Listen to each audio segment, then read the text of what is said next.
அந்த வழக்கு 26ஆம் தேதி விசாரிக்க இருப்பதாக செய்தி வருது. அதில் மூத்த நீதிபதியாக இருப்பவர் திரு சூரியகாந்த், இன்னொரு உடன் இருக்கிற நீதிபதி கோட்டீஸ்வர் சிங்.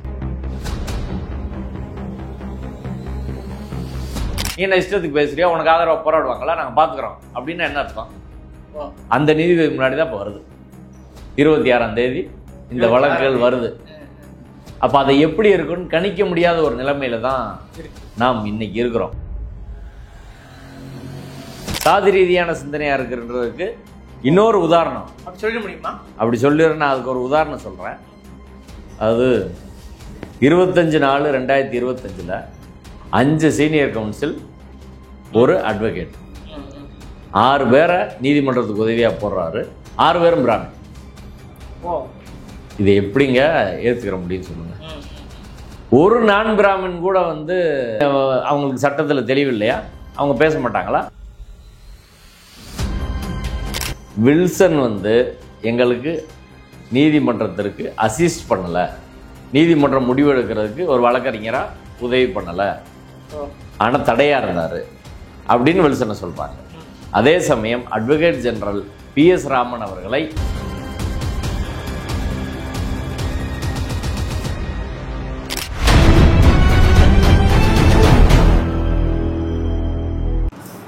சார் வணக்கம். வணக்கம். நீங்கள் தொடங்கி வச்ச அந்த சோழனுடைய தீர்ப்பு மறுபடியும் பேசும்போது மாறி இருக்கிறது. இடைக்கால தடையில் அப்படி என்ன கூறப்பட்டிருக்குங்கிறத முதல்ல சொல்லுங்க. அடுத்து அதுக்கு மாலையிலே பார்த்தீங்கன்னா இன்னொரு தீர்ப்பும் நிதி வழங்க சொல்லி ஒரு தீர்ப்பு வழங்கியிருக்காரு. இதையும் எப்படி சேர்த்து புரிந்து கொள்வது? இடைக்கால தீர்ப்பில் என்ன சொல்லப்பட்டிருக்கு? அது நேற்று வெளியான பல்கலைக்கழகங்களின் துணைவேந்தர் நியமனம் தொடர்பான நீதிபதிகள் திரு GR சுவாமிநாதன், லட்சுமி நாராயணன் அமர்வு அந்த இடைக்கால தடை உத்தரவு. அந்த உத்தரவில் மெயினாக என்ன சொல்கிறாங்க அப்படின்னா, ஒன்றிய அரசின் UGC சட்டம் இருக்குது, அந்த சட்டத்தின் கீழ் விதிகள் உருவாக்கப்பட்டிருக்கு, அதுவும் சட்டம்தான். ஒன்றிய அரசின் சட்டம் இருக்கிற போது ஒன்றிய அரசிடம் நிதி வாங்கும் பல்கலைக்கழகங்கள் மாநில அரசின் சட்டத்துக்கு கட்டுப்பட வேண்டியதில்லை. ஒன்றிய அரசு சட்டம் ஏற்றுனா ஒன்றிய அரசு சட்டம் தான் கட்டுப்படணும். எனவே மாநில அரசின் சட்டம் ஒன்றிய அரசின் சட்டத்துக்கு முரணாக இருக்கிறதுனால நாங்கள் ஸ்டே பண்ணுறோம் அப்படின்னு சொல்கிறாங்க. இது ஒரு பார்ட். இன்னொரு பார்ட்டு மூத்த வழக்கறிஞர் வில்சனை விமர்சனம் பண்ணியிருக்காது. இந்த 2 விஷயம் பேசலாம். முதல் விஷயம், அந்த உத்தரவு சரியா? அதாவது அது அடிப்படையில் அரசியல் சட்ட நோக்கு கண்ணோட்டத்துக்கு விரோதமாக இருக்குன்னு நான் பார்க்குறேன். ஒரு ஃபெடரல் செட்டப், கூட்டாட்சி தத்துவத்துக்கு விரோதமாக மக்களாட்சி அப்படின்ற தத்துவ மரபுக்கு முரணாக இருக்குது. அதான் கான்ஸ்டியூஷனோட கோர். இது மக்களாட்சி, மக்களால் தேர்ந்தெடுக்கப்பட்டவர்கள் தான் முழு அதிகாரம். எப்படி சொல்கிறேன்னா, இப்போ தமிழ்நாட்டில் மெட்ராஸ் யூனிவர்சிட்டிக்கு சட்டம் தமிழ்நாடு சட்டப்பேரவையால் நிறைவேற்றப்பட்டிருக்கிறது. காமராஜர் யூனிவர்சிட்டி சட்டம் எல்லா யூனிவர்சிட்டிக்கும் மாநிலத்தின் சட்டப்பேரவை சட்டம் நிறைவேற்றி அதில் தான் ஆளுநரை நம்ம வேந்தரா போட்டு அதற்கு ஆளுநரும் குடியரசுத் தலைவர் கையொப்பம் விட்டு அந்த சட்டம் நடைமுறையில் இருக்குது. இதான் 50-60 வருஷமாக எல்லா சட்டமும் இருக்குது. இப்போ இந்த சட்டத்தோட செல்லுதன்மை, அரசியல் சட்ட ரீதியான தன்மை அப்படின்றதுனா, ஒட்டுமொத்த தமிழ்நாடு மக்களின் பிரதிநிதிகளும் 234 பேர் உட்கார்ந்து நிறைய துறை வல்லுநர்கள், சட்ட வல்லுநர்கள் தான் டிராஃப்ட் வாங்கி சட்டப்பேரவையில் எல்லாத்துக்கும் பொதுவான விவாதத்துக்கு உட்படுத்தி அந்த சட்டம் என்பது நிறைவேற்றப்படுகிறது. அப்படின்னா ஒரு மக்களாட்சியில் ஒட்டுமொத்த மக்களின் பிரதிநிதியாக அந்த சட்டம் வருது ஒன்று. ஆனால் UGCயோட ரெகுலேஷன் சொல்கிறாங்கல்ல, அதை யார் நிறைவேற்றுறா? அது பாராளுமன்றம் கிடையாது, UGC ஆக்ட் தான் பாராளுமன்றம். UGCயின் விதிமுறைகள் என்பது அதை எழுதுவது 2 IAS ஆஃபீஸரோ இல்லை 2 செக்ரட்டரி, யாரோ 2 பேர் AC ரூமில் உட்கார்ந்து எழுதின அந்த விதிமுறைகளுக்கும் தமிழ்நாடு சட்டப்பேரவையில் நிறைவேற்றப்பட்ட சட்டத்திற்கும் முரண்பாடு வந்தால் எது செல்லுன்றது இது எல்லாருக்கும் தெரிஞ்சது தான். அரசியல் சட்ட கண்ணோட்டத்தில் பார்த்தா சட்டமன்றத்தில் நிறைவேற்றினதா செல்லும். இதை விட அவங்க எக்ஸ்பர்ட்டாக பண்ண முடியாது. 2 அதிகாரி உட்காந்துருக்கு, அதுக்கு ஸ்டாச்சுட்டரி வேல்யூ கிடையாது. ஆனால் ஏதோ ஒரு தீர்ப்பு சொன்னதா, அந்த தீர்ப்பில் அதுக்கும் சட்ட வலிமை உண்டுன்னு சொன்னதா சொல்கிறாரு. அதில் மாறுபட்ட தீர்ப்புகள் இருக்குது. யூஜிசியோட ரெகுலேஷன், இப்போ யூஜிசி ஆக்டில் துணைவேந்தர் நியமனம் பற்றி எதுவுமே கிடையாது, தமிழ்நாடு ஆக்டில் இருக்குது. அதற்கு பிறகு யூஜிசி விதிகளில் இந்த குவாலிஃபிகேஷன் இருக்கும் அப்படின்னு சொல்கிறாங்க. அந்த குவாலிஃபிகேஷன் அதெல்லாம் எழுதுனது அதிகாரிகள். அப்போ பல கோடி மக்களின் பிரதிநிதியாக இருக்கக்கூடிய சட்டப்பேரவை நிறைவேற்ற சட்டம் பெரிதா, சில ஐஏஎஸ் அதிகாரி அல்லது செக்ரட்டரியை ஒரு ஏசி ரூமில் உட்காந்து எழுதுகிற ஒரு விதி பெறுதா அப்படின்னா நீதிமன்றம் எந்த சைடு நின்று எடுக்கணும்னா சட்டத்தின்படி தான் நிற்கணும். யூஜிசி ஆக்டில் ஒன்றும் கிடையாது. அப்போ ஒன்றிய அரசின் சட்டத்திற்கும் மாநில அரசின் சட்டத்துக்கும் முரண்பாடு கிடையாது. ஒன்றிய அரசின் சில அதிகாரிகள் உருவாக்கிய விதிமுறைகளுக்கும் மாநில அரசின் சட்டத்திற்கும் முரண்பாடு வந்தால் மாநில அரசின் சட்டம் தான் செல்லும் அப்படின்றதான். நீங்கள் அதை மாற்றினா ஒன்றிய அரசு புதுசாக பாராளுமன்றத்தில் நீங்கள் சட்டம் கொண்டு வரணும். கொண்டு வந்தால் அதை சேலஞ்ச் பண்ணுவாங்க. அதாவது ஒரு கூட்டாட்சி தத்துவம். இந்த மாநிலத்தில் இந்த மாநில மக்களுக்கு என்ன கல்வியை வழங்கணும் நாங்கள் தானே முடிவு பண்ண முடியும். டெல்லியில் 2 அதிகாரி உட்காந்துட்டு எல்லாத்தையும் தீர்மானிப்பீங்களா? அது சரியான அணுகுமுறை. அது இங்கே உள்ள பல்கலைக்கழகங்களில் எங்கள் தேவைக்கேற்ப தான் நாங்கள் கல்வி முறையை வச்சுக்கிடுவோம். அதான கூட்டாட்சி. அப்படி இல்லாமல் எல்லாத்தையும் நாங்கள் உட்காந்து தீர்மானிப்போம். நீ சிக்கிம் மாநிலத்துக்கு நீ தீர்மானிப்ப, மேகாலயாவுக்கு தீர்மானிப்ப, கேரளாவுக்கு நீ தான் தீர்மானிப்ப, ஆந்திராவுக்கும் தமிழ்நாட்டுக்கு தீர்மானிப்பேன்னு எப்படி செய்ய முடியும்? அவ்வளோ பெரிய அறிவாளியா நீங்கள்? அப்படி கிடையாது. சரிங்களா? எங்கள் கல்வி முறை எல்லா கல்வி முறையும் விட மேம்பட்டதாக தான் தமிழ்நாடு இருக்குது. அதனால் இந்த தீர்ப்பு அடிப்படையில் சட்ட ரீதியாக அது ஒரு முரண்பட்டதாக இருக்கிறன்றது முதல் கட்டமாக சொல்கிறேன். 2வது தீர்ப்பில் பேரா நம்பர் 31, 32 நினைக்கிறேன், இது 2லையும் மூத்த வழக்கறிஞர் வில்சன் உயர்கல்வித்துறைக்காக ஆஜராகிறாரு. அவரை விமர்சனம் பண்ணுறாங்க. நீதிமன்றத்திலே அவரை கிண்டல் கேலியாக தான் நடத்துனாங்க. அவர் கேட்குற போது ஆர்டரை மைக் ஆஃப் பண்ணிட்டாங்க. அவர் கேட்குறாரு, நீங்கள் நெட்டில் பார்த்துக்கோங்க, என்ன ஆர்டர்னாலும் சொல்லுங்கள் அப்படின்னா நீங்கள் நெட்டில் பார்த்துக்கோங்க அப்படின்னு சொல்லிட்டு உள்ளே போய் ஜட்ஜ்மெண்ட்டில் அவர் கிரிட்டிசைஸ் பண்ணுறாங்க. என்ன சொல்கிறாங்கன்னா 2 விஷயம். ஒன்று, வில்சன் எங்களுக்கு நீதிமன்றத்திற்கு அசிஸ்ட் பண்ணலை, நீதிமன்றம் முடிவெடுக்கிறதுக்கு ஒரு வழக்கறிஞராக உதவி பண்ணலை, ஆனால் தடையாக இருந்தார் அப்படின்னு வில்சனை சொல்கிறாங்க. அதே சமயம் அட்வொகேட் ஜெனரல் PS ராமன் அவர்களை அவர் எங்களுக்கு உதவி பண்ணார், அசிஸ்ட் பண்ணார் அப்படின்னு குறிப்பிடுறாங்க. முதல்ல இந்த கம்பேரிசனே தேவையற்றது. அப்போ என்ன பார்க்குறவங்களுக்கு என்ன சிந்தனை வரும்? ராமன்னா அவங்களுக்கு பிரச்சனை இல்லை, வில்சன்னா பிரச்சனையா? அப்படி கேள்வி வருமா வராதா?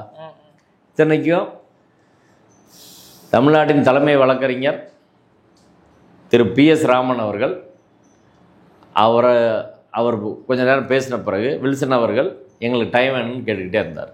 2 வாரம் டைம் கொடுங்க, நாளைக்காவது போடுங்க அப்படின்னு கேட்டார். இப்படி கேட்குற போது ஜட்ஜஸ் என்ன சொல்கிறாங்கன்னா, ஏஜியை ஆர்கியூ பண்ணிட்டார்ல, நீங்கள் ஆர்கியூ பண்ண வேண்டியதானே அப்படின்னு கேட்குறாங்க. அப்போ ஏஜி என்ன சொல்கிறாரு, நான் ஆர்கியூ பண்ணலை, கவர்மெண்டோட ஸ்டாண்டு, நாங்கள் ஒரு கிளார் அடிச்சுக்கிட்டே இருக்கோம், தமிழக அரசின் நிலைப்பாடு, நாங்கள் இன்று வாதம் செய்யவில்லை, பதில் மனு தாக்கல் செய்த பிறகுதான் வாதம் செய்ய போகிறோம், பதில் மனு தாக்கல் செய்வதற்கு எங்களுக்கு உரிய கால அவகாசம் வழங்க வேண்டும்னா நாங்கள் கேட்டிருக்கிறோம், அதான் நாங்கள் மனு கொடுத்துருக்கோம் அப்படின்னு சொல்கிறாங்க. வில்சன் அந்த மனுவை கொடுத்தார். அவர் ஹையர் எஜுகேஷன் டிபார்ட்மெண்ட்டுக்காக ஆஜராகிறார். அப்போ ஏஜி அவர்கள் சொல்லிக்கிட்டு இருக்கும்போதே சொல்கிறாரு, ஏன் அதை நாங்கள் இப்போ நீங்கள் இப்படி சொல்கிறீங்க, நாளைக்கு சுப்ரீம் கோர்ட்டில் ஆர்கியூ பண்ணாச்சுன்னு நாளைக்கு அதை எடுத்துக்கிடுவாங்க, அதனால் இது இல்லைன்னா நாங்கள் மெமோ ஃபைல் பண்ணிட்டு வாக் அவுட் பண்ணிட்டு போயிருப்போம் அப்படின்னு அவர் சொன்னார். உடனே நீதிபதி திரு லட்சுமி நாராயணன் அவர்கள், என்ன வாக் அவுட்னு சொல்கிறீங்க, இதெல்லாம் கோர்ட்டில் எப்படி சொல்கிறீங்க அப்படின்னா, இவர் PS ராமன், சட்டசபை மாதிரி நாங்கள் சொல்லலைங்க, நாங்கள் இன்றைக்கி ஆர்கியூ பண்ணல, எங்கள் ஸ்டாண்டை கிளியராக சொல்லிட்டோம், எங்களுக்கு இன்ஸ்ட்ரக்ஷனை தான் பதில் மனு தாக்கல் செய்யணுன்றதான் எங்கள் முடிவு, ஆனால் வேறு வழி இல்லாமல் இங்கே நிற்கிறோம், இல்லைன்னா நாங்கள் மெமோ கொடுத்துட்டு நாங்கள் எங்கள் கேஸை நாங்கள் இன்றைக்கி ஆர்கியூ பண்ணலன்னு சொல்லிட்டு போயிருக்கலாம், ஆனால் ஒரு கோர்ட்டு மரியாதைக்காக நிற்கிறோம் அப்படின்னு அவர் சொன்னார். அப்போ வாக் அவுட்டுன்ற வார்த்தையை பயன்படுத்துகிறாரு PS ராமன், அதை நீதிபதியும் கண்டித்து கேட்குறாரு, ஆனால் அவரை கிரிட்டிசைஸ் பண்ண மாட்டாங்க. வில்சனை சொல்கிறாங்க. இன்னொரு இடத்துலையும் சொல்கிறாங்க, வில்சன்ட்ட வந்து எங்களுக்கு அட்வைஸ் எல்லாம் தேவை கிடையாது. அதாவது அவர் இன்ஜஸ்டிஸ்ன்னு சொன்னார், ஜுடிஷியல் டிசிப்ளின் இல்லை, சுப்ரீம் கோர்ட்டில் மேட்டர் பெண்டிங் இருக்கும்போது நீங்கள் எடுத்தால் அது வந்து தப்பு அப்படின்னு அவர் சொன்னார். அதுக்கு அவங்க சொல்கிறாங்க, நீதிபதி ஜிஆர் சுவாமிநாதன் அவர்கள் வந்து எங்களுக்கு அட்வைஸ் தேவையில்லைன்னு எழுதியிருக்காங்க. இதற்கு முன்பாக ஜுடிஷியல் இன்டிசிப்ளினா நீதிபதி திரு ஜிஆர் சுவாமிநாதன் அவர்கள் இருந்திருக்கிறார்ன்றதுக்கு பல ஆதாரம். உதாரணத்துக்கு எச்சிலை வழக்கு. எச்சிலை வழக்கில் 2015 டிவிஷன் பெஞ்ச் உத்தரவு போட்டுச்சு. 2 நீதிபதிகள் அமர்வு உத்தரவு போட்டாங்க. அதுக்கப்புறம் 9 வருஷம் கழிச்சு 2024 நீதிபதி ஜிஆர் சுவாமிநாதன் அவர்கள் சிங்கிள் ஜட்ஜாக உட்காந்து அந்த கேஸ் எடுக்கிறார். அது ஜுடிஷியல் டிசிப்ளினா? எப்படி அப்படி எடுக்க முடியும்? 2 நீதிபதிகள் உத்தரவு கொடுத்த பிறகு நீங்கள் சுப்ரீம் கோர்ட்டுக்கு போகணும் சொல்லணும். ஒரு கிளைண்டாக ஒரு பெட்டிஷன் வந்துச்சுன்னா சுப்ரீம் கோர்ட்டுக்கு போங்க அல்லது ரிவ்யூ போடுங்க, அதான் உங்களுக்கு சட்டப்படியான நடைமுறை அப்படின்னு சொல்ல முடியும். அப்படி இல்லாமல் அந்த வழக்கை விசாரணைக்கு எடுத்து 2 நீதிபதிகள் உத்தரவு செல்லாதுன்னு உத்தரவு போட்டார். அதுக்கு எதிராக நாங்கள் அப்பீல் போட்டோம். நீதிபதியில் திரு சுரேஷ்குமார் அருள்முருகன் முன்னாடி வந்து அந்த தீர்ப்பு வந்துருச்சு. அந்த தீர்ப்பில் நீதிபதி திரு ஜிஆர் சுவாமிநாதன் அவர்கள் நீதித்துறையோட அந்த டிசிப்ளினை மீறி செயல்பட்டு இருக்கிறார், எனவே அவரது உத்தரவை நாங்கள் ரத்து செய்கிறோன்னு உத்தரவை போட்டாங்க. ஆனால் இவங்க வந்து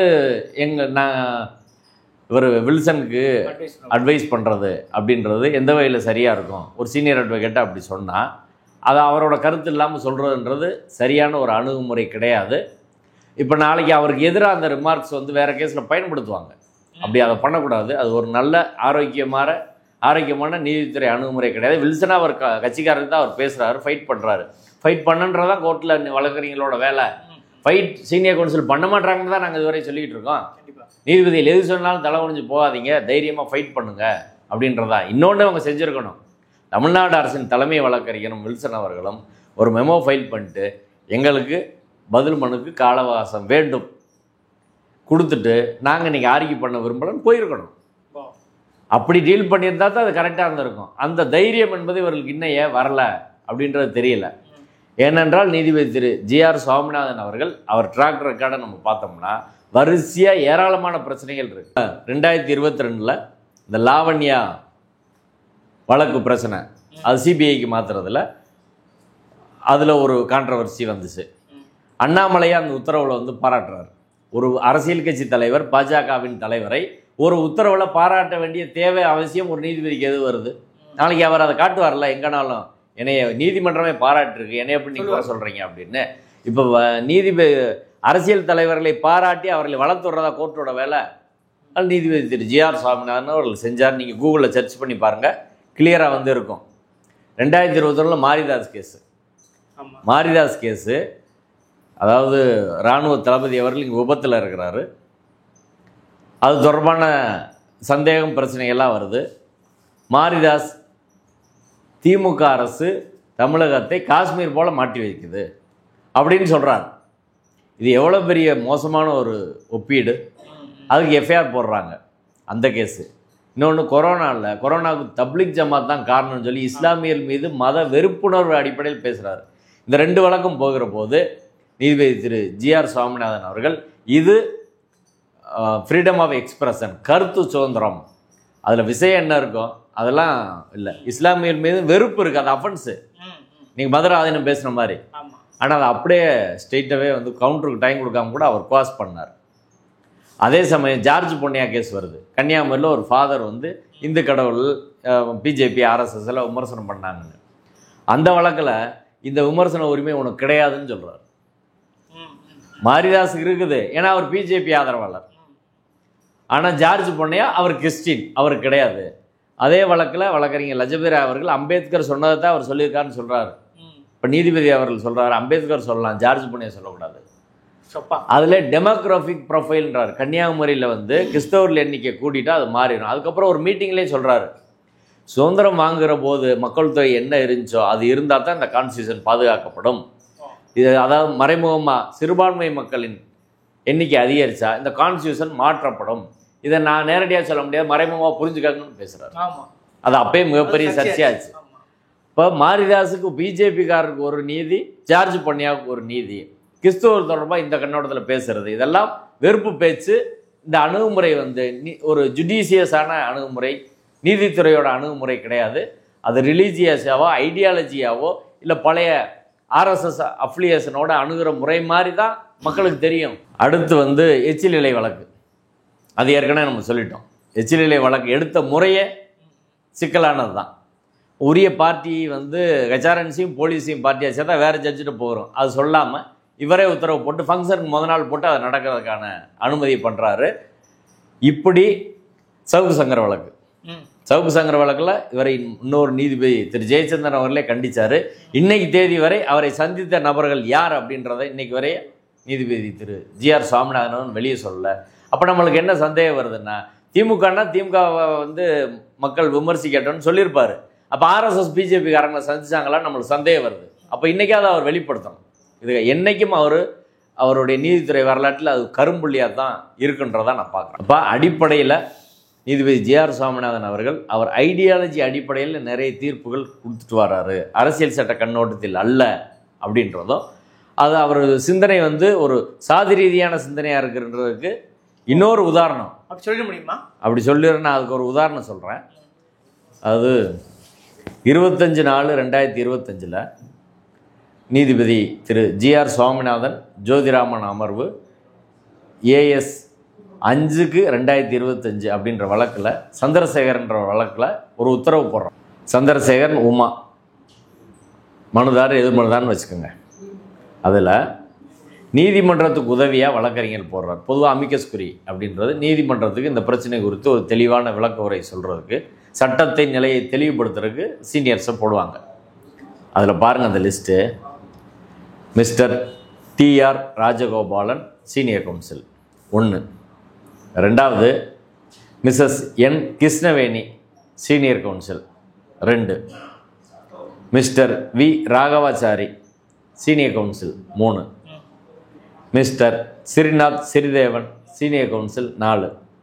mister Sricharan Rangarajan senior counsel. Mr Lakshmi Shankar advocate. 5 senior counsel, 1 advocate. 6 பேரை நீதிமன்றத்துக்கு உதவியாக போடுறாரு. 6 பேரும் பிராமின். இது எப்படிங்க ஏற்றுக்கிற முடியும்னு சொல்லுங்கள். ஒரு நான் பிராமின் கூட வந்து அவங்களுக்கு சட்டத்தில் தெளிவில்லையா? அவங்க பேச மாட்டாங்களா? மெட்ராஸ்லேருந்து போடுறாரு, மதுரையிலேருந்து போடுறாரு. இவங்கெல்லாம் இப்போ சீனியர் கவுன்சில் கொடுத்தவர் தான். ஸ்ரீசரண் ரங்கராஜன்லாம் கடைசியாக. இவருக்கு முன்னாடி எத்தனையோ சீனியர் கவுன்சில் வந்து இதில் எக்ஸ்பர்ட்டாக இருக்கக்கூடியவங்க, எல்லா வழக்கிலையும் எக்ஸ்பர்ட்டாக இருக்கக்கூடிய இருக்கிறாங்க. ஆனால் இப்படி ஒரு உத்தரவு போட்டால் இது என்ன மனநிலையில் இந்த உத்தரவு போடப்படுதுன்னு சொல்லுங்கள். என்ன மனநிலை இது? இதை பார்க்குறவங்களுக்கு என்ன தெரியும்? அப்போ ஜாதி அரசியல் அங்கே நடக்குதா ஹைகோர்ட்டுக்குள்ள அப்படின்றது உங்களுக்கு இருக்கும்ல. ஏற்கனவே ஒரு கோயில் திருவிழா பிரச்சனையில் VHP அரங்களை போய் பஞ்சாயத்து பண்ணுன்னு போட்டார் இதே நீதிபதி. VHP அரங்களை பஞ்சாயத்து பண்ண சொல்ல முடியுமாங்க? ஆமாம்.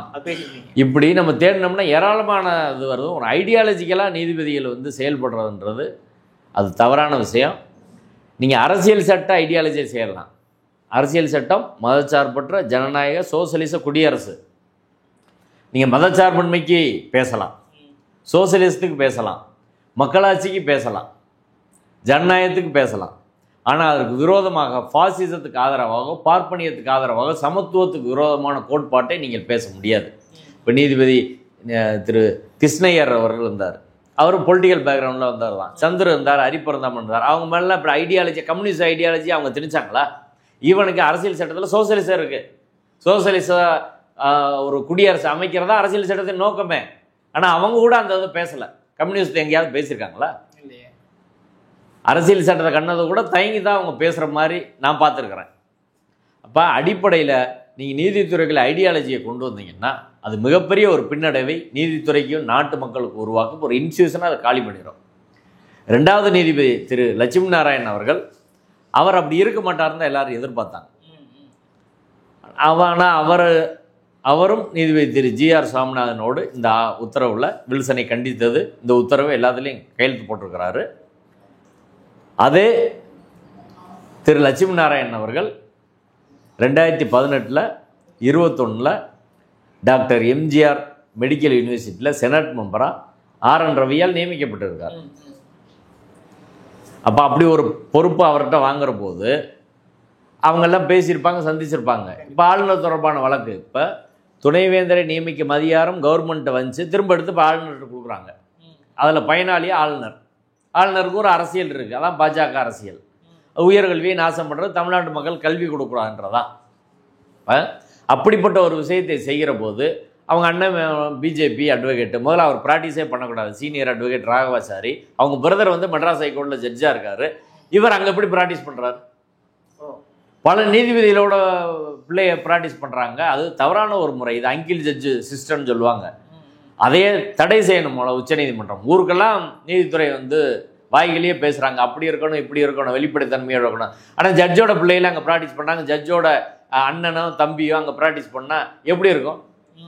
ஜட்ஜு ஒரே வீட்டில் இருப்பாங்க, பக்கத்து பக்கத்து குவார்டர்ஸில் இருப்பாங்க, பழகிடுவாங்க. நாளைக்கு அவங்க கோர்ட்டில் வருகிற போது அவங்க சரியான உத்தரவு கொடுத்தாலும் பயாஸ்டுன்ற மாதிரி மற்ற வக்கீலுக்கு தெரியுமா இல்லையா? ஒரு ஹைகோர்ட் ஜட்ஜோட பையன் இன்னொரு ஹைகோர்ட் ஜட்ஜிட்ட போய் நிற்கிற போது அவர் என்ன உத்தரவு கொடுத்தாலும் மற்றவங்களுக்கு சந்தேகமாக தோணுமா இல்லையா? அப்போ நீதித்துறை என்பது எல்லாத்துக்கும் அப்பாற்பட்டு வெளிப்படைத்தன்மையோடு செயல்படணும். ஒரு நீதிபதி அவர் வந்துட்டாருன்னா அதே கோர்ட்டில் ப்ராக்டிஸ் பண்ணுங்க. நீங்கள் கர்நாடகா போங்க, ஆந்திராவுக்கு போங்க, இல்லைன்னா உங்கள் ஃபேமிலியிலேருந்து வராதிங்க, நீ ப்ராக்டிஸ் பண்ணி சம்பாரிச்சுட்டு போங்க, தேவை கிடையாது. ஏன் அதை வந்து செய்யணும் அப்படின்ற கேள்வி வந்து எழுது. இப்போ இந்த சூழலெல்லாம், இந்த பின்னணியில் தான் இந்த உத்தரவை நாம் பார்க்க வேண்டியிருக்குது. மூத்த வழக்கறிஞர் வில்சன் அவர்களை கண்டித்தது ஒன்று தேவையில்லை. ஆனால் சீனியர் அட்வொகேட் சங்கம் வாயை மூடிட்டு இருக்கிறாங்க, வழக்கறிஞர் சங்கம் பேசாமல் இருக்கிறாங்க. இது சரியான அணுகுமுறை கிடையாது. நாளை எல்லாரையும் வந்து இதேபோல் அணுகும் நிலை என்பது ஏற்படும் அப்படின்றதான் யதார்த்தமான ஒன்று. தொடர்ச்சியாக இன்னொரு விஷயம் என்னன்னா, சுப்ரீம் கோர்ட்டுக்கு போன வழக்கு வர 26ஆம் தேதி சூரியகாந்தன் விசாரணைக்கு வருது. அதில் என்ன நடக்கிறது, இல்லை அதுலேயும் பிரச்சனை இருக்க வாய்ப்பு இருக்கிறதா, அதை எப்படி புரிஞ்சுக்கிறது? அது ஊடகங்களில் வந்த செய்தி, வருகிற 26ஆம் தேதி டிரான்ஸ்ஃபர் பெட்டிஷன். இப்போ இவங்க தீர்ப்பு சொன்னாங்கல்ல, இந்த 2 நீதிபதிகள் அமர்வு சொன்ன தீர்ப்பு, இந்த வழக்கை இங்கே விசாரிக்கக்கூடாது, உச்சநீதிமன்றத்தில் நிலுவையில் உள்ள யூஜிசி ரெகுலேஷன் தொடர்பான வழக்கோடு இணைச்சு விசாரிக்கணுன்றதான் பெட்டிஷன். அதுதான் இன்றைக்கி வில்சன் சொன்னார். அந்த வழக்கோடு சேர்த்து விசாரிக்கணும்னு கேட்டிருக்கிறாங்க. அந்த வழக்கு 26ஆம் தேதி விசாரிக்க இருப்பதாக செய்தி வருது. அதில் மூத்த நீதிபதியாக இருப்பவர் திரு சூரியகாந்த், இன்னொரு உடன் இருக்கிற நீதிபதி கோட்டீஸ்வர் சிங். இப்போ தலைமை நீதிபதி கவாய் அவர்களிடம் டாஸ்மாக் பிரச்சனை வழக்கு போகிற போது அவர் சரியான ஒரு கேள்வியை எழுப்புகிறார். அமலாக்கத்துறை தொடர்ச்சியாக எல்லை மீறி போகிறீங்க, ஒரு ஃபெடரல் ஸ்ட்ரக்சர் அப்படின்றத நீங்கள் உடைக்கிறதுக்கு வந்து முயற்சி பண்ணுறீங்க, கூட்டாட்சி தத்துவத்துக்கு எதிராக வந்து அதிகாரிகளை நிறுவனத்தையே ஹராஸ் பண்ணுறது, இண்டிவிஜுவல் நபர் மேலே எஃப்ஐஆர் கவர்மெண்ட்டே போட்டிருக்கு, 41 எஃப்ஐஆர் டாஸ்மாகில் நடந்த முறைகேடு போட்டிருக்கு. அப்படி இருக்கிற போது நீங்கள் டாஸ்மாக் என்ற நிறுவனத்தையே குற்றவாளி போல சித்தரித்து பண்ணுறது எந்த வகையில் சரி என்று கேட்டு நீங்கள் எல்லை மீறுறீங்க, கூட்டாட்சியை சிதைக்கிறீர்கள் அப்படின்ற ஒரு குற்றச்சாட்டை நீதிபதி ஓப்பனாக தலைமை நீதிபதி வச்சிருக்கிறாரு. இதுக்கு பிஜேபி இன்ன வரை பதில் சொல்லலை, ஒன்றிய அரசாங்கம் பதில் சொல்லலை. இப்போ எல்லாம் வாய மூடிக்கிறாங்க. நம்ம காலங்காலமாக சொல்லிட்டு இருந்தோம்ல, இடி என்பதை வைத்து தொடர்ச்சியாக அரசியல் அச்சுறுத்தலை ஒன்றிய அரசாங்கம், மோடி அரசாங்கம் செய்கிறது. இடி, இன்கம் டாக்ஸு, சிபிஐ, இதெல்லாம் ஒன்றிய அரசின் ஏவல் துறையாக செயல்படுன்றது நீண்ட காலமாக எல்லா எதிர்கட்சியும் நம்ம சொல்லிட்டோம், பல வழக்கில் சொல்லியாச்சு. இன்றைக்கி உச்சநீதிமன்றமே அதை ரெகனைஸ் பண்ணி சொல்லியிருக்கிறாங்க. ஒரு ஏற்கனவே இங்கே தலைமை செயலகத்தில் எத்தனை தடவை ரைடு பண்ணியிருக்காங்க. அதெல்லாம் ஒரு மாநிலத்தின் உரிமையை பாதிக்கிறது இல்லையா? ஒரு மாநிலம் இண்டிபெண்டான இல்லையா? அரசியல் சட்ட அழகு இல்லையா? அதை உச்சநீதிமன்ற தலைமை நீதிபதி சொல்லியிருக்கிறார். இப்போ அவர்கிட்ட இந்த வழக்கு போகும்னு எல்லாம் எதிர்பார்த்தாங்க, அங்கே போகலை. இன்னொரு அமர்வுக்கு போயிருக்கிறது. ஜஸ்டிஸ் சூரியகாந்த் தான் அதில் லீட் பண்ணுவார். இப்போ அவரை பற்றியான விஷயங்களை நாம் தொகுத்து பார்க்குற போது ஏற்கனவே சிறை தொடர்பான ரிஃபார்ம் இதுக்கெல்லாம் நிறைய ஜட்ஜ்மெண்ட்லாம் கொடுத்துருக்கிறாரு. ஹரியானாவில் தான் அவர் பிறந்து வளர்ந்துருக்கிறாரு. பஞ்சாப் ஹரியானா ஹைகோர்ட்டில் ப்ராக்டிஸ் பண்ணி அப்புறம் அங்கே நீதிபதியாகி உச்சநீதிமன்றத்துக்கு வந்திருக்கிறாரு. அடுத்து வந்து 2026 கிட்டத்தட்ட 2025 கடைசியிலேருந்து 2026 முழுக்க 1 வருஷம் 2 மாதம் அவர் உச்சநீதிமன்றத்தின் தலைமை நீதிபதியாக இருக்கிறதுக்கான எல்லா வாய்ப்பு, அது சீனியாரிட்டியில் அவர் தான் வருவார். ஓகே. ஆனால் இப்போ சமீபத்தில் அவர் கொடுத்த தீர்ப்பு தான் நம்மளுக்கு ஒரு சங்கடத்தை உருவாக்குது. சூரியகாந்த் அவர்கள் இப்போ ஒரு அசோகா யூனிவர்சிட்டியோட ப்ரொஃபஸர் மஹ்மூதாபாத் அப்படின்றவர் ஒரு ஆர்டிக்கல் எழுதுகிறார் பத்திரிகையில். அதில் இந்த போர் தொடர்பான மோடி அரசின் தவறுகளை விமர்சித்து எழுதுகிறார். இதற்கு மகளிர் ஆணையம் கம்ப்ளைண்ட் கொடுக்குறாங்க, பிஜேபியிலேருந்து ஒரு கம்ப்ளைண்ட் கொடுக்குறாங்க. 2க்கு 2 எஃப்ஐஆர் போட்டு அவர் அரெஸ்ட் பண்ணிடுறாங்க. அவர் கருத்தை வெளிப்படுத்தினார். இந்த போர் தொடர்பாக இவங்க அணுகுமுறை கிரிட்டிசைஸ் பண்ணாங்க. நாடு முழுவதும் எல்லாம் கிரிட்டிசைஸ் பண்ணுறாங்க. ராகுல் காந்தி டெய்லி பேசிகிட்டு இருக்கார். அதை இப்போ அவரை கைது செய்து சிறையில் அடைத்திருக்கிறார்கள். அவர் தொடர்பான வழக்கு இதே நீதிபதி சூரியகாந்த் அவர்கள் முன்னாடி போகிற போது அவர் கேட்ட கேள்வி தான் நம்மளுக்கு ரொம்ப சங்கடமாக இருக்குது. அதாவது சீப் பப்ளிசிட்டிக்கு நீங்கள் இதை எழுதுறீங்களா, டாக் விஸ்லிங் அப்படின்னு ரொம்ப ஒரு இழிவான வார்த்தையில் பயன்படுத்துகிறார். என்ன பொருள் அது? டாக் விஸ்லிங் அப்படின்னா கிட்டத்தட்ட ஒரு குரூப்போட சப்போர்ட், அதாவது மைனாரிட்டி அப்பீஸ்மெண்ட் அப்படின்ற மாதிரியான ஒரு கண்ணோட்டத்தில் உச்சநீதிமன்றம் விமர்சிச்சிருக்கு. இன்ட்ரீம் பெயில் அவர் கொடுத்துருந்தா கூட அவர் பாஸ்போர்ட்டை சரண்டர் பண்ணோம். அடுத்து சொன்னதாக ரொம்ப முக்கியம். கண்டிஷன் இப்படி போடுறாங்க, போலீஸ் ஸ்டேஷனை கையெழுத்து போடணும்னு சொல்கிறாங்க. இவருக்கு ஆதரவாக இவர் கைதை கண்டித்து அங்கே உள்ள அந்த யூனிவர்சிட்டியை சேர்ந்த அசோகா யூனிவர்சிட்டியை சேர்ந்த மாணவர்களும் பேராசிரியர்களும் போராட்டம் பண்ணுறாங்க. அவர்களை என்ன சொல்கிறாருன்னா, we know how to handle them also, அவங்களை எப்படி டீல் பண்ணுறது எங்களுக்கு தெரியும், நீங்கள் போராட்டமாக பண்ணுறீங்க, நாங்கள் உங்களை பார்த்துக்குறோம் அப்படின்ற வார்த்தையும் பயன்படுத்துகிறாரு. ஏற்கனவே இது மாதிரி பலர் பாரதிராயமே பலரும் இது மாதிரி கருத்து சொல்கிறாங்கள, அவர்கள் தொடர்பாக இதுக்கு முன்னாடி இதே போல் ஒரு கருத்து சொல்லியிருக்காரு. அவங்களாம் எப்படி ஹேண்டில் பண்ணுறது எங்களுக்கு தெரியும் அப்படின்னா, இந்த மொழி என்ன மொழி? இதோ ஒரு பாசிச அரசின் ஸ்டேட்டோட சர்வாதிகார அரசின் மொழி. அவங்கள நாங்கள் இரும்பு கரம் கொண்டு அடக்குவோம், எங்களுக்கு தெரியும் அந்த மொழி அப்படின்னா அவர் ஒரு கட்டுரை எழுதுறாரு. அந்த கட்டுரையில் என்ன தப்புன்னு கிளியராக யாரும் இதுவரை சொல்லலை. ஒரு ரிப்போர்ட்டர் அந்த விமன் கமிஷன் சேர்மன்லாம் கேட்குறாங்க, எந்த வரி தப்பாக இருக்குன்னு சொல்லுங்கன்னா அவனால் பதிலே சொல்ல முடியல. சரி, தப்பாக கூட எழுதட்டுமே. ஜிஆர் சுவாமிநாதன் அவர்கள் சொன்னார்ல, மாரிதாஸ் தப்பாக கூட சொல்லட்டுமே, கருத்து சொல்கிறதுக்கு அவருக்கு சுதந்திரம் இருக்குல்ல. அங்கே செல்லுபடியாக சொல்ல மாட்டேங்க. அப்போ இந்த மாதிரி கண்ணோட்டத்தில் பேசுகிறது இருக்குல்ல. அடுத்து ரொம்ப முக்கியமாக, நீங்கள் இந்தியா பாகிஸ்தான் பிரச்சனைகள் தொடர்பாக இனிமேல் பேசவோ எழுதவோ கூடாதுன்னு இடைக்கால தடை போட்டிருக்காங்க இந்த நீதிபதி. இப்படி அரசியல் சட்டத்தின் அடிப்படை உரிமையை ரத்து செய்து யாராவது உத்தரவு போட முடியுமா? அவர் அப்படி போட்டிருக்கிறாரு. இதுதான் மாரல் போலீசிங்னு சொல்லுவாங்க. எப்பயுமே உச்சநீதிமன்றம் ஃப்ரீடம் ஆஃப் எக்ஸ்பிரஷன், கருத்து சுதந்திரத்தின் பக்கம் தான் நின்றுருக்கு. ஆனால் நேரெதிராக இப்படி அவர் நீதிபதி சூரியகாந்த் அவர்கள் பேசியிருக்கிறது நம்மளுக்கு மிகப்பெரிய அதிர்ச்சியாக இருக்குது. நாளைக்கு அவர் தலைமை நீதிபதியாக வேறு வரப்போகிறார். இதே சமயம் இதே பக்கத்தில் அவருக்கு ஒரு பக்கத்து கோர்ட்டில் ஜஸ்டிஸ் ஓகா இருந்தார். இதே சந்தர்ப்பத்தில் இவர் இந்த வார்த்தைகளை பேசுகிற போது அதே காலகட்டத்தில் அவர் சொல்கிறாரு, உங்கள் ஐடியாலஜிக்காக ஒருத்தர் ஜெயிலில் வைக்க முடியாது. பிஎஃப்ஐ வழக்கில் அவர் சொல்கிறார், ஒருத்தருடைய ஐடியாலஜிக்காக, ஒருத்தரின் தத்துவத்திற்காக, ஒருத்தரின் கொள்கைக்காக அவரை நீங்கள் ஜெயிலில் வைக்க முடியாது. ஒரு நீதிபதி ஓகா அவர்களின் வார்த்தையை சொல்கிறேன், ஒரு நீதிபதிக்கு ஒருவரின் பேச்சு பிடிக்கலாம் பிடிக்காமல் இருக்கலாம். பாகிஸ்தானுக்கு ஆதரவாக கூட ஒருத்தர் பேசலாம், அது நீதிபதிக்கு பிடிக்காமல் இருக்கலாம்.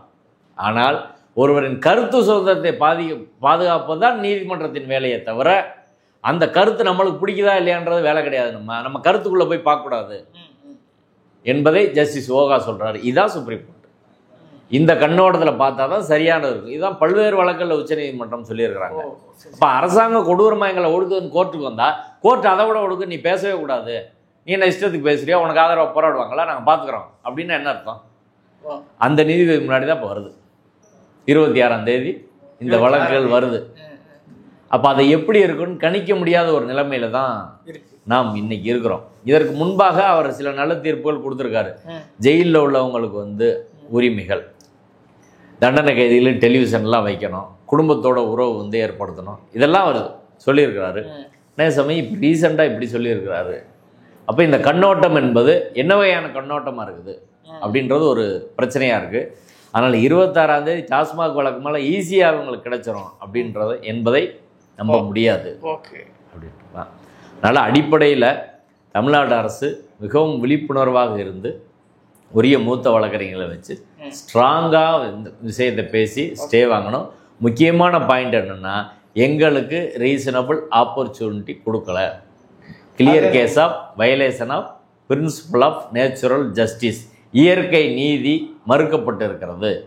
எங்களுக்கு உரிய பதில் மனு தாக்கல் செய்வதற்கு கால அவகாசம் கொடுக்காம அவசர கதியில் பண்ணியிருக்காங்க.